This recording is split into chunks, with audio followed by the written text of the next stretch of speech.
సిద్దిపేట జిల్లా హుస్నాబాద్ మండలం పోతారం గ్రామంలో జిల్లా స్థాయి కబడ్డీ పోటీలను municipal chairman Rajitha, SI Mahesh, TPCC సభ్యుడు కెడం లింగమూర్తి ప్రారంభించారు.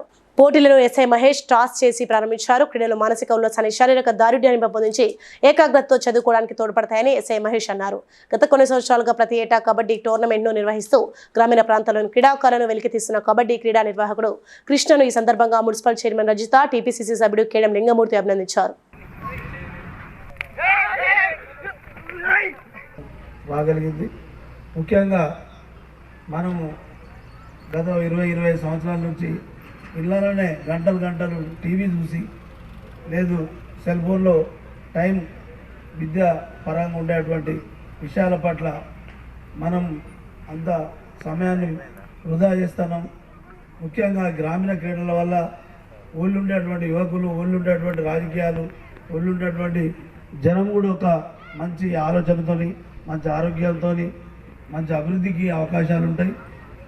అట్లే కాకుండా ఇప్పుడు ఎస్ఐ గారు అన్నట్టు ఖాళీగా ఆకతాయిలకు ఆడుకుంటే అప్పుడు కృష్ణ అంటే మాకు, నేను పెద్ద కబడ్డీ ప్లేయర్ కావచ్చు కానీ మాకు తెలియదు సార్. అప్పుడు కృష్ణ అంటే మాకు తెలియదు.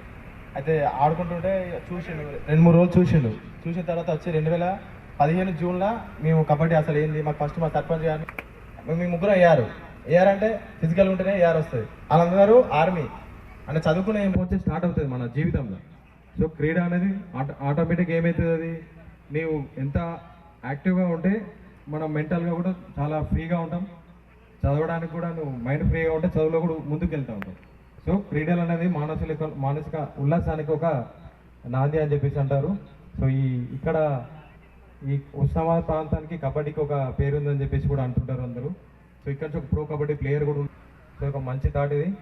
దీన్ని ఇట్లనే కొనసాగించాలని కోరుకుంటూ అందరికీ ఆల్ ద బెస్ట్. ప్లేయర్స్ అందరికీ కూడా తమ్ముడు చెప్పాడు, మేము పెద్దగా చదువుకోలేదు కానీ మేము ఫిజికల్ ఫిట్నెస్గా ఉండడం వల్లే మాకు ఈ జాబ్లు వచ్చినాయి. పోలీసు ఉద్యోగాల్లో మేము సెటిల్ అయ్యాము.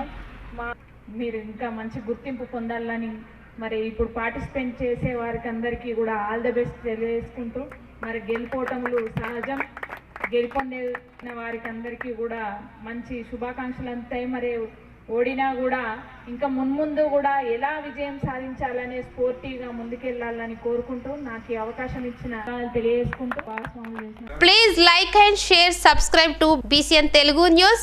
Please like, share and subscribe to BCN Telugu News.